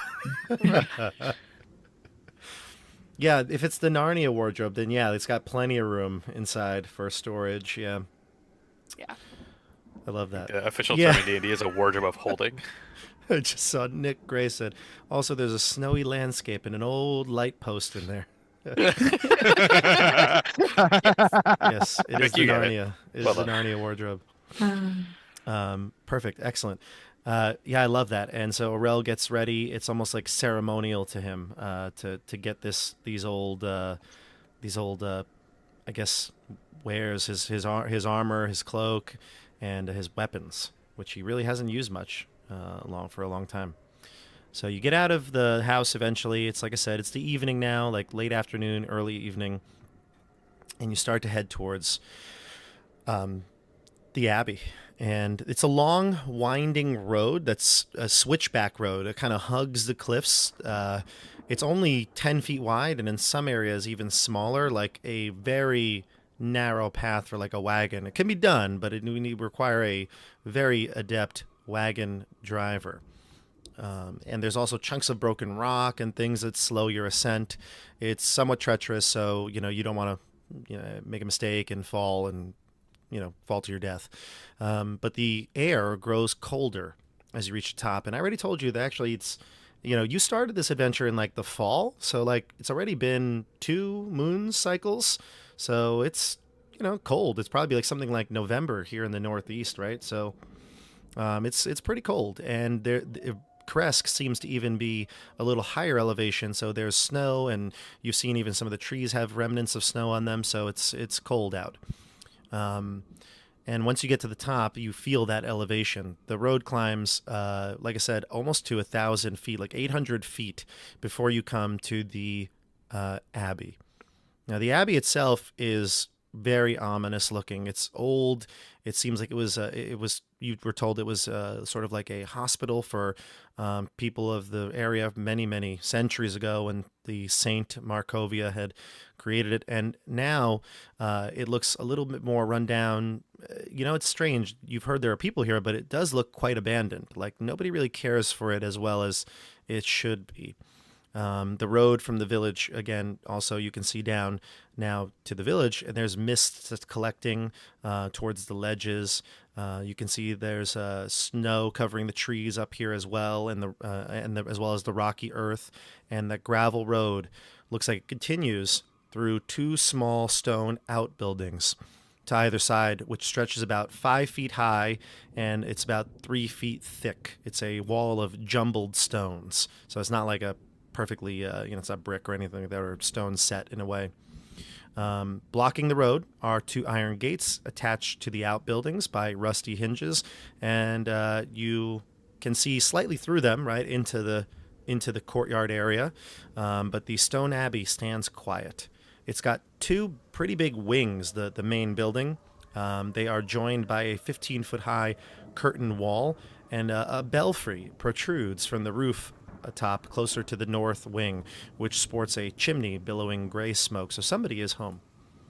I do have, I think, a map for this, so let me find that. But what do you want to do as you approach the settlement here? Go through the gates. Approach Are the gates unlocked? Yeah. Sure, we can approach the gates. Yeah, let me bring you to it.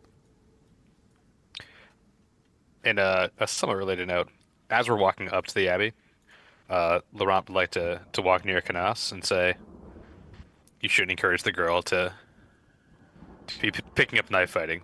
This is already too dangerous for her, and encouraging her is going to end up with her dead. How does he know that I was encouraging the girl for knife fighting? Well, they saw you It's a outside. 200 square foot house. Well, then I wouldn't do it then.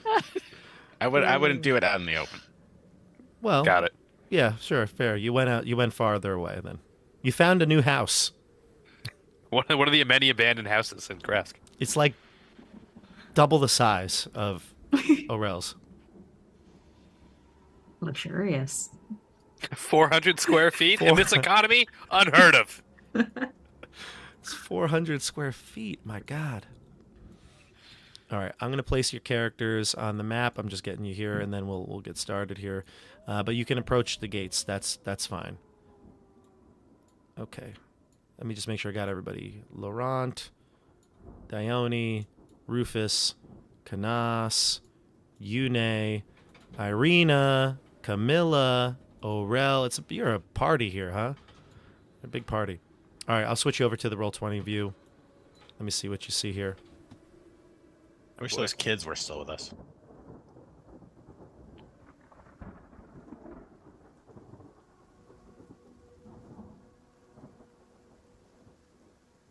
There you are. Okay, so you can approach. The gates do look like they are open, like there's no lock mechanism to them. In fact, you don't even see them on the map here. They do look like they are unlocked, like there's no mechanism to lock them with, no chains or anything like that. But you do see two guards that look like they're on duty, but you can just see like the top of a cloak. You don't really see the individual. But they must be sitting or slumped over, but they're at the top of this little, what I call it, the... Curtain wall? No, it has a different word. What did I say? Carlos, Outbuildings. As we approach, do the guards make any indication that they see us or have any interest in us? None, actually. They don't move. They're not even guards, they're statues. Let's walk through the gates. I agree. Let's not draw our attention. Now, there is a gate here, though. I know the Roll20 doesn't have a gate because you can see through it, and it's like, it is unlocked technically. But there is a gate here, so somebody would have to open it. Dione, can you open this gate? Yes, I can try. I think we could. I think we could all open the gate. It appears to be unlocked. Yeah. I do want to like keep my senses pointed at the guards as I approach, so that if there's any like movement, if I hear any like rustling of fabric or creaking of armor or anything at all, I want to like immediately freeze. But yeah, I'll approach the gate and reach Give me my hand up. a perception check with advantage for scent. Okay.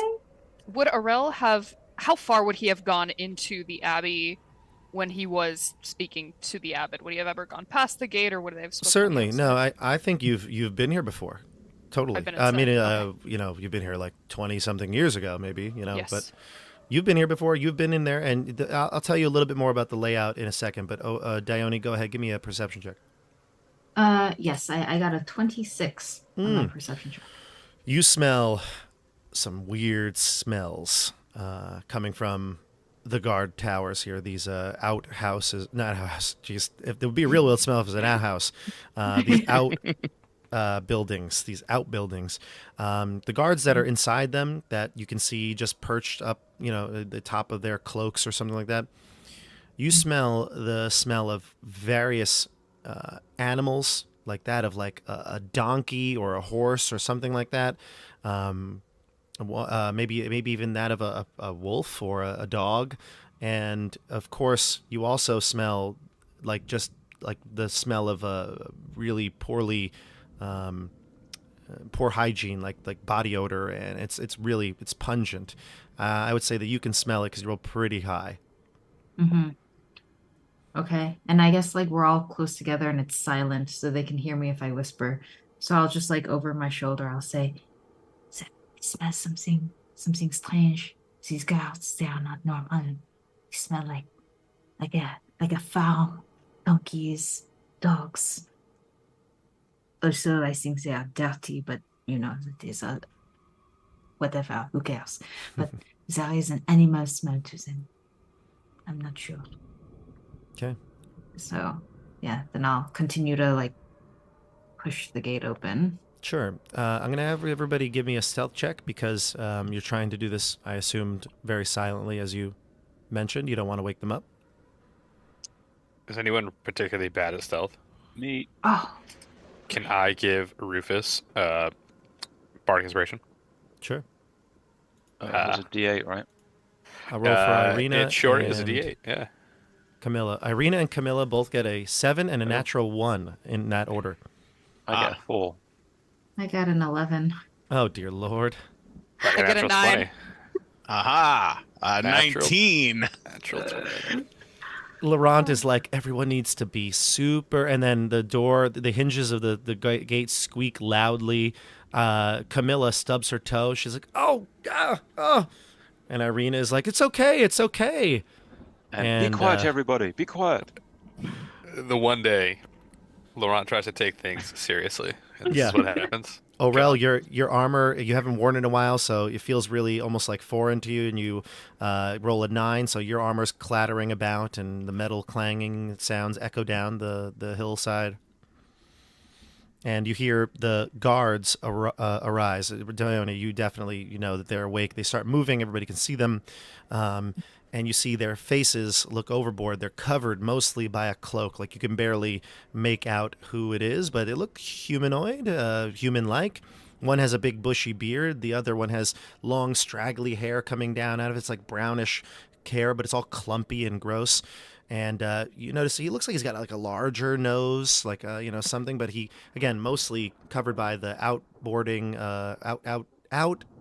outbuilding, Jesus, the outbuildings window and his cloak and everything.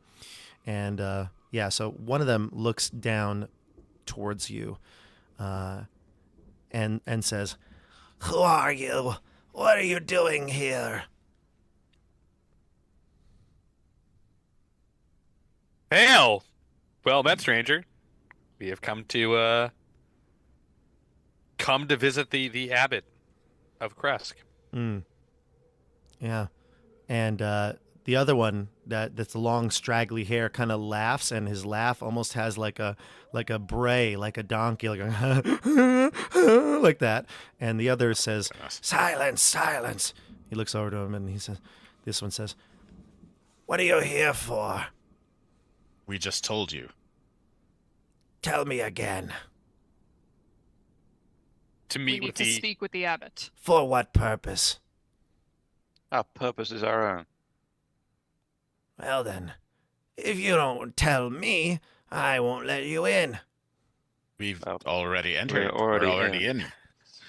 He sees you, the gate now is open, and he's like, "Oh, Otto, you forgot to lock it again." And the other one just laughing like a donkey. "You're not to be in. What are you doing? Stop it. Go back. Go back to the village." The abbot and I are old friends. And it's been a long time I've come to visit my old friend. He like, Something has happened with the pool. We are curious if the abbot could give us some advice. he squints his eyes down towards you, Orel. He may or may not recognize you. Give me a persuasion check. Mhm. "The pool, you say?" Oh my god.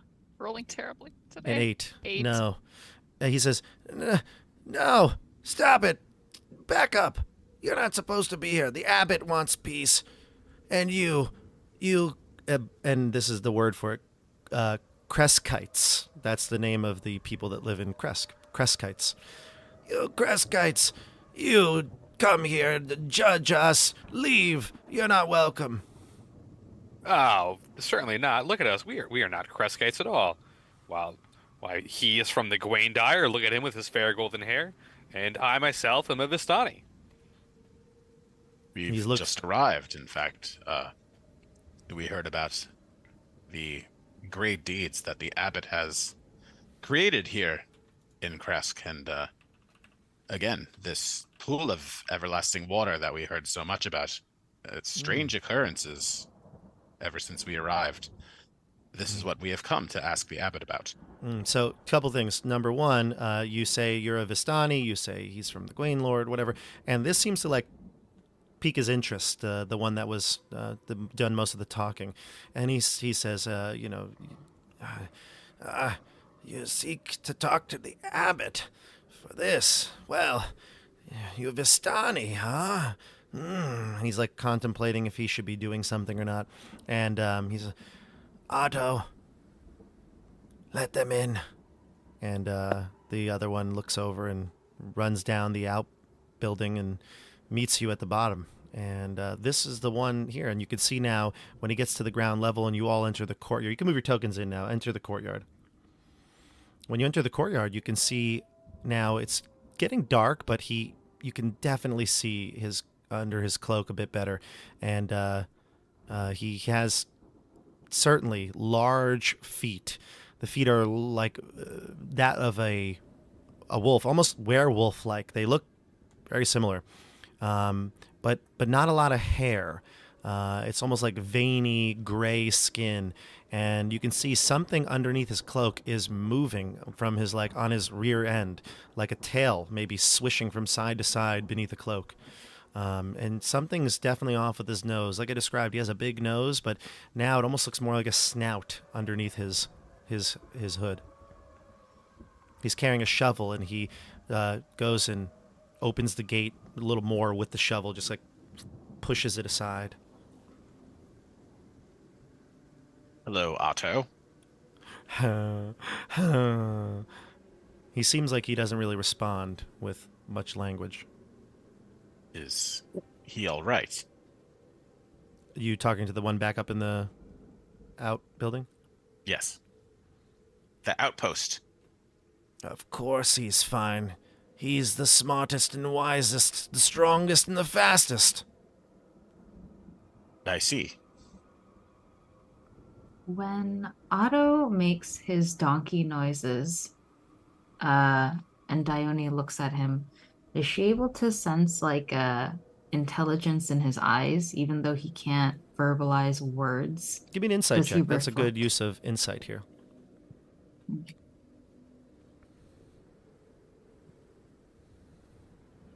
16? Very much so. In fact, he seems like he is, although the laugh and everything and his inability to speak, he doesn't seem like he is unaware of the situation. In fact, seems to be analyzing you back. I ping divine sense. Gwaine Lord, inspire me. Are these both good or bad? You do say the prayer, and you sense no undead, celestial fiend, or fae. The other one comes down out of the outhouse now, the outbuilding, and says to you, "This is Otto. He is my brother, and my name is Siegfried. We are guards here of the Abbey. We work closely with the abbot. If he knew that esteemed friends were here, perhaps he would reward us, right, Otto?" And Otto again laughs that donkey laugh, but looks at him with real seriousness and says, and his eyes almost seem to say, "Yeah, you're right." But again, he just brays and nods his head, and he says, "Come, perhaps this is a good time. The abbot does need some rest in between all of his work. Maybe we can lighten his day. Follow me." And so here are the two of them here. And I'm going to show you the artwork for them.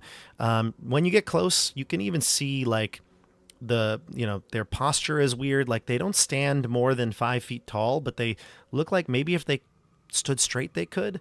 Camilla is super weirded out. Irina, of course, follows the party and what they're doing. But Camilla looks over to the one that hasn't been talking and actually looks at him, and then he looks at her, and she really quickly pulls his hood back, and you can see now the entirety of his face, and she's shocked, and she screams, "Oh my God! What is it? What is it?" And you see it.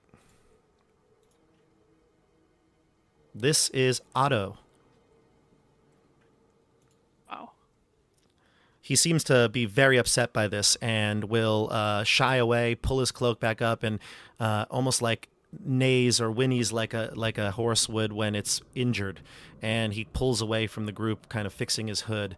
And the other one, Siegfried, pushes Camilla down to the ground, and he uses his seemingly abnormal strength to pounce on top of her. Siegfried, wait.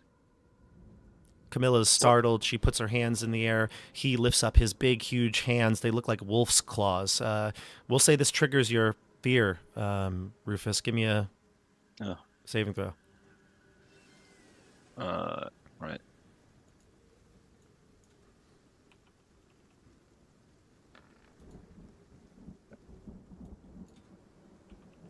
So I guess.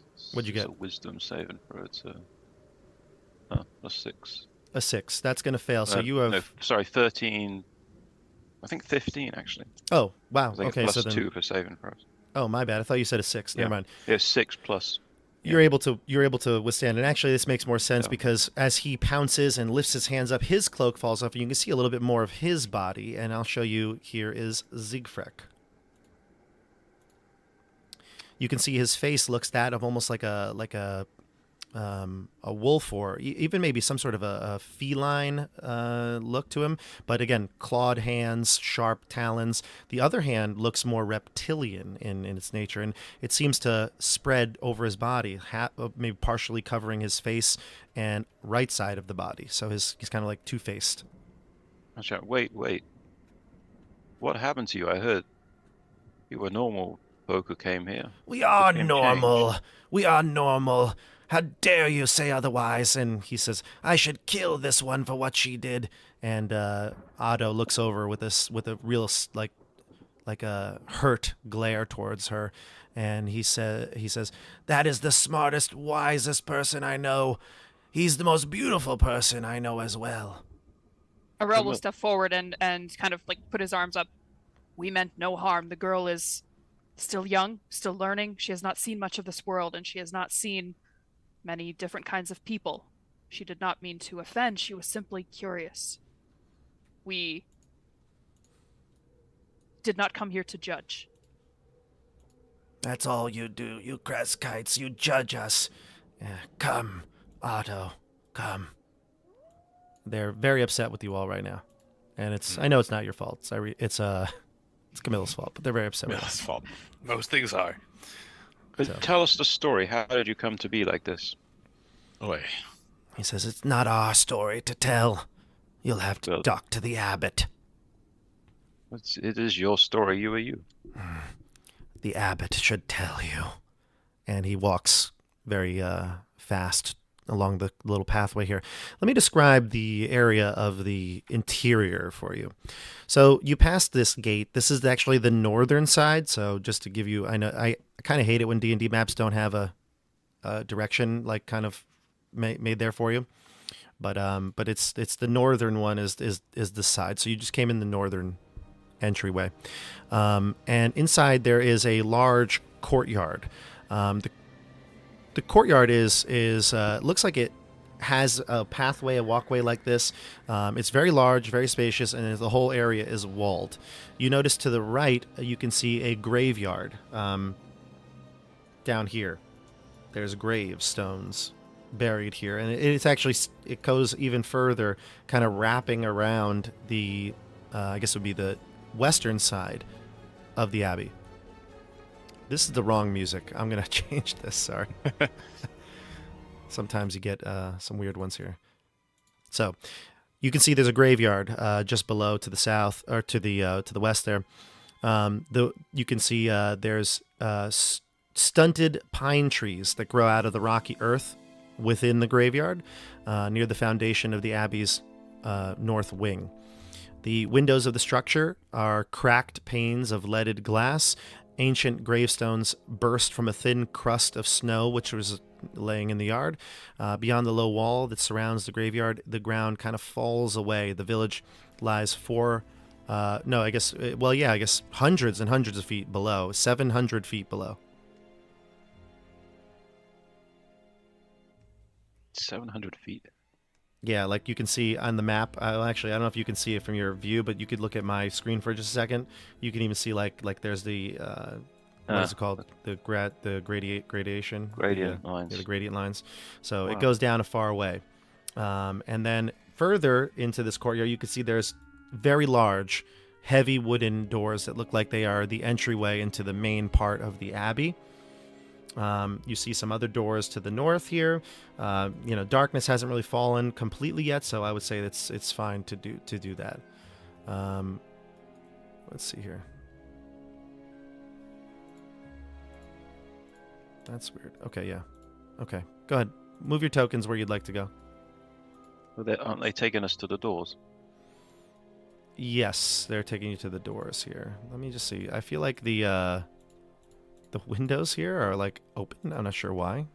Yeah, you might want to close those. But I Yeah. can't actually. So let me see here. Move your tokens back for a second, if you will. I see something.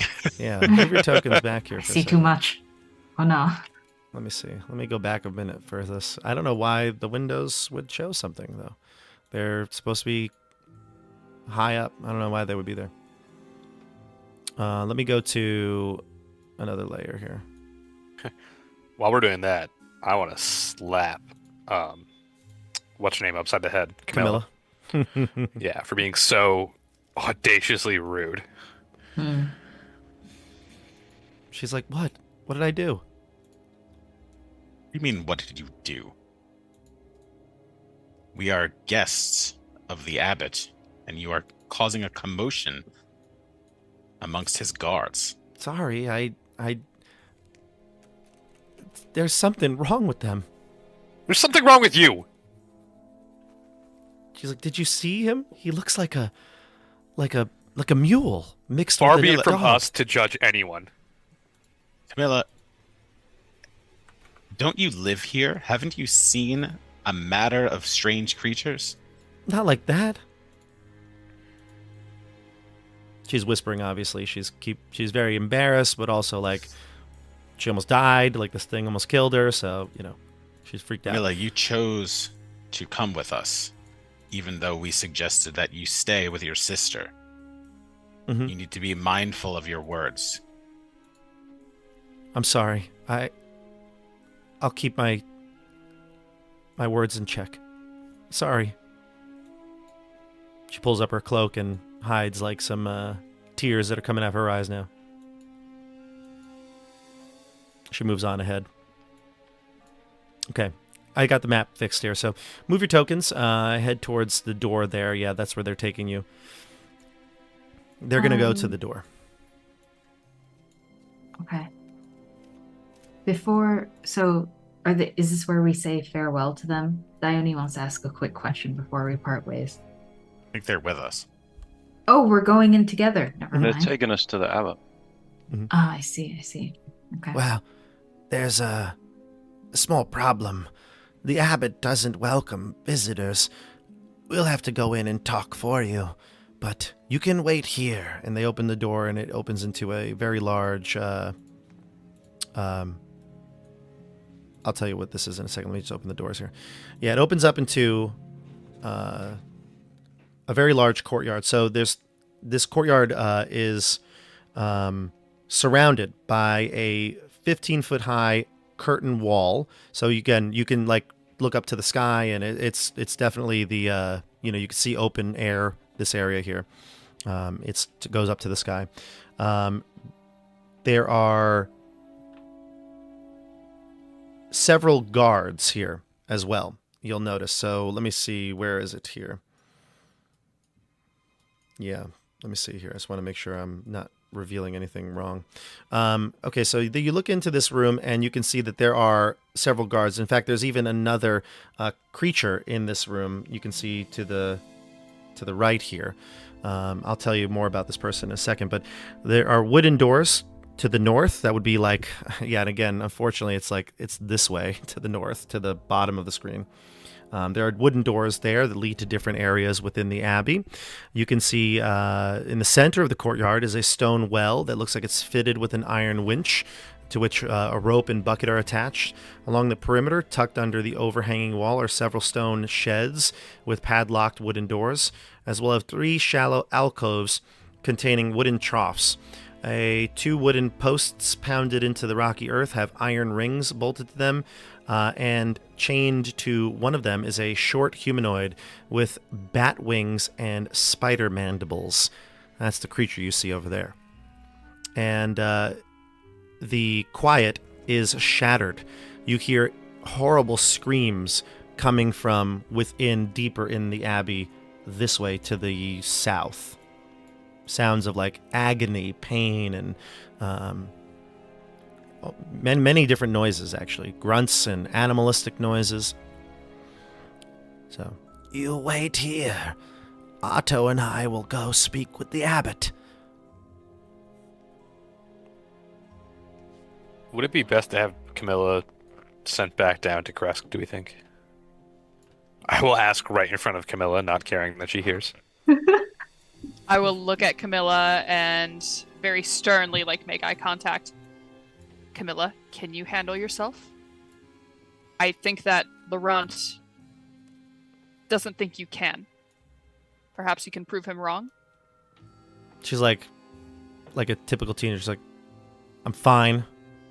Can handle myself. Okay, then show us. Prove Laurent wrong. I'm doing it now, she says, rolls her eyes. When we meet the abbot, you must be respectful. No matter what he has become now, he was once, at least, a holy man. What has he become? She says. I cannot say. I do not know. It's been years. Otto and Siegfried say, Siegfried says, the abbot is perfect in every way. He's helped all of us here. Otto, myself, and that, and over there, Marzena. Yes, helped all of us. How has he helped you? Well, he's made us see that we are truly beautiful, inside and out. Might I ask why Marzena is chained up then? Well, Marzena is, you see, sometimes it's possible that we misbehave and sometimes need to be punished, but it's for our own good. I see. Marzena, unfortunately, her mind is going. She believes that she's being hunted by powerful enemies. And you can see her right now. She's slumped down on the ground, half in a daze. Her bat wings are like folded down. She looks like she's in pain, whatever manacles are cutting into her hands or wrists. I guess no, it's her neck. It's her neck. Excuse me. Despite her physical appearance, does it seem like she's older? He said her mind was going. Are there any signs that she would have aging signs, or is it unrelated to that, do we think? Probably unrelated, and the anatomy is actually quite different than a human. Yeah. Probably going insane. You stay here. We'll be back. Otto and Siegfried head this way towards the store and open it and then close it behind them towards the south, or the north, Jesus. You hear a big locking mechanism from behind it, like a bar being put over the back. Camilla looks over at the creature, but doesn't even go in that direction. She starts to head over towards the sheds. Irina will go to the well and look down into it. It's dark. She kind of gives it a quick glance and then moves on. What do the rest of you do? Dione's curious about Marzena. Mm-hmm. I concur. I'm also curious about Marzena. I want to go and look where the screams were coming from up here, right? See if I can peer in. Yeah, the screams were coming. This door here to the south is where the screams were coming from. You heard echoing out the door, and actually they're continuing. They're persistent. These must be the screams that the people have told you about, and Orel can confirm that. Okay. Do you want to open the door? You can clearly see it's a wooden door. Is there a window or anything? No. Yeah, I'll try and open the door. It opens. It's unlocked. Oh. Inside, you can see that there's a foyer. This room used to be maybe some sort of an office, but there's only the remains of a small desk, chair, both of which have been smashed to pieces. A hallway to the south leads to a stairwell that you can kind of see when you get inside this room. Down to the south here, this way, there's a stairwell that you can see. Oh. And which way are the screams coming from? Further to the... This way, down this hall. I just stick my head around the wall and see what I see. You can see many doors here in this hallway. the corridor here, the only light that comes in from the, and again, it's even close to approaching dusk at this point, but any light that comes in from the windows here is kind of muted once it gets to the passage. So the passageway is pretty dark. The corridor has multiple doors behind which you hear the creatures that shatter the quiet with their mad cackles and whispered curses, and the stench is overpowering. You hear dozens of creatures crying in pain and agony from behind these doors. Can I see them? Let me see. Where are you at? If I move up and look through the two doors closest to me. You move in and you try to look into the door here, but you can only hear the sounds from behind it. But then you see straight ahead of you a creature. Even in the gloom, you can make out a monstrous shape lumbering down the hall. When the darkness can no longer hide its true nature, your eyes are treated to a terrifying 7 foot tall assemblage of human body parts. It starts to move towards you aggressively. And we are going to pause here. Wow. Boy. Yep. I hate that. Not good. Yeah. So No thanks. I want to go back to the hags. Yeah, honestly, me too. I miss my dream pies and 3 women talking to me. That was a good time. So They had things its were simple benefit. back then. Yeah, things were so easy before existential dread. yeah. The Abbey may be a little bit more twisted and dark than it appears. We'll learn more about the Abbey and its residents soon, but Camilla may have learned her lesson. Will Rufus learn a lesson about snooping around places you shouldn't be? More to come next week. Thank you, Dasha, for coming back on. Will we see you back again next week? Oh yeah, of course. Okay, good. Good. Excellent. And stay tuned for Vecna Eve of Ruin this Thursday. So nothing tomorrow, but we'll be back Thursday for more Vecna. And take a look in the description for all the links we talked about, and make sure you like this video. Thank you for being with us for the YouTube chat. Always a pleasure. It was a good one tonight. We'll see you all on the tabletop. Have a good night.